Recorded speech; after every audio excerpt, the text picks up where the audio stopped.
चलो उतरो। मैंने आपसे घर में ही कह दिया था मैं नहीं जाऊंगी। देखो हर बात तुम्हारी मर्जी से हो रही है, एक बात मेरी भी मान लो। मुझे समझ में नहीं आ रहा भाई, उन्होंने रिश्ता दिया, मुझे समझ में नहीं आया तो मैंने मना कर दिया। अब माफी मांगने की क्या जरूरत है? माफी मांगने को कौन कह रहा है, मगर उससे मिलना तो चाहिए ना। आपको मिलना है तो जाइए, आप जाके मिल आइए, मैं यहीं बैठी हूँ। मैंने तो बहुत फोन किया है उसे, मगर मुझसे तो वो बात नहीं कर रही। तुम्हारी बहन है, तुम्हें उससे बात करनी चाहिए। क्या बात करूं? और वो कौन सा मुझसे बात करेंगी? वो ना बात करे उसकी मर्जी, मगर तुम्हें तो अपना फर्ज निभाना चाहिए। मेरी दोस्त सलमा है ना, वो कह रही थी कि उसकी बेटी के लिए भी रिश्ता आया था और उसने मना कर दिया।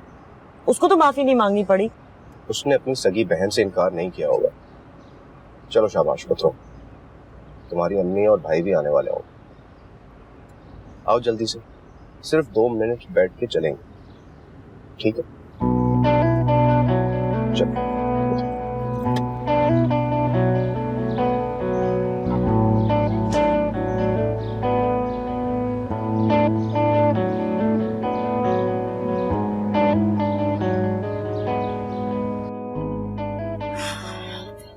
अस्सलामुअलैकुम अम्मा। वालेकुम सलाम बेटा। अस्सलाम। पापा आपने मना कर दिया, हमने सोचा हम खुद ही आ जाएं। रिफत खाना लगा दिया? जी लगा दिया है। चले अम्मा। आप लोग खा ले, मेरा मूड नहीं है।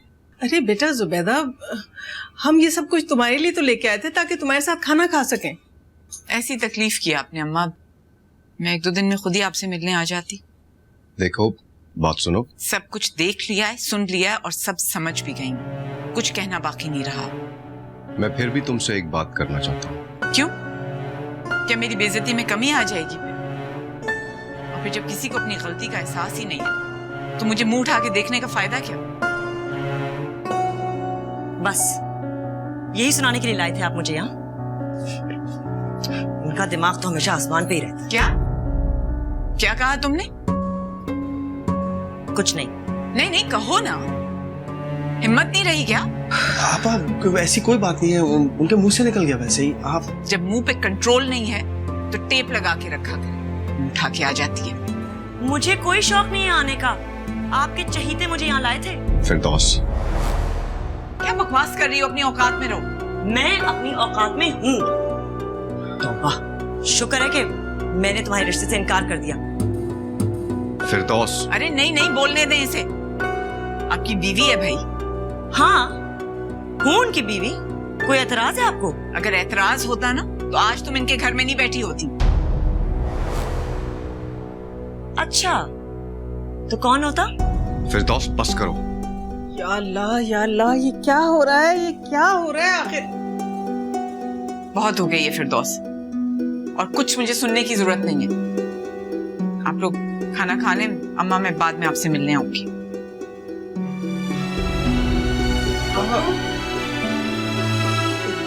देख लिया ना, सुने आप मेरी बात, अब चलें? चलो। अरे आप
हाय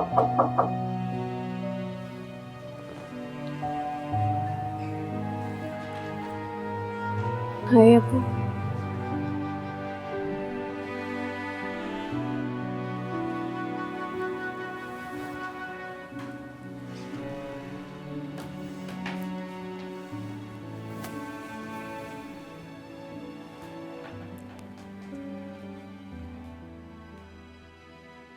क्या हुआ? सॉरी अबू, मुझे नहीं पता था जो मैंने किया उसका अंजाम ये होगा। अगर मुझे पता होता तो मैं कभी। बस कोई बात नहीं, बड़ी मुश्किल से सोई हैं वो, उठ जाएंगी।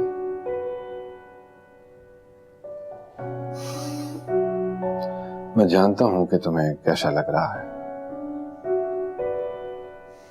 लेकिन बेटा ये तो होना ही था। बहुत शौक लगा है उन्हें। अब देखो ना, अब खानदान में तरह तरह की बातें मशहूर हुई। कौन करेगा? रिफत,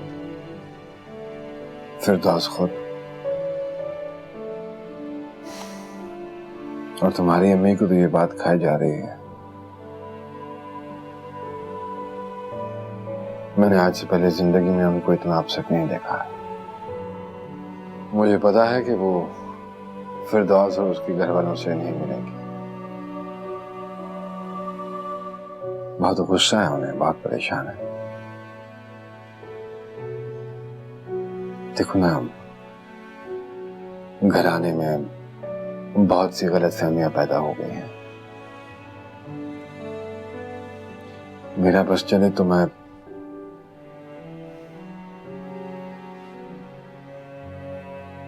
आप उनसे कहें कि मैं शादी के लिए तैयार हूँ। यही सही है अबू, मैं अदील से शादी कर लूंगी, सब ठीक हो जाएगा। तो बेटा, तलवार की काट का इलाज जुबान की काट नहीं होती है।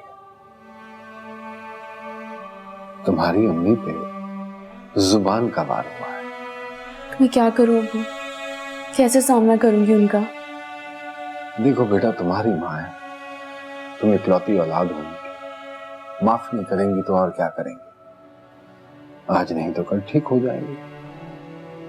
ये वक्त बहुत बड़ा मरहम होता है, वक्त के साथ साथ सब ठीक हो जाएगा।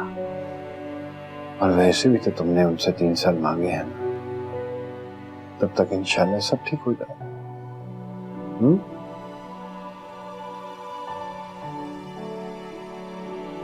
मैं जरा देखूं, उठ तो नहीं गई हूं।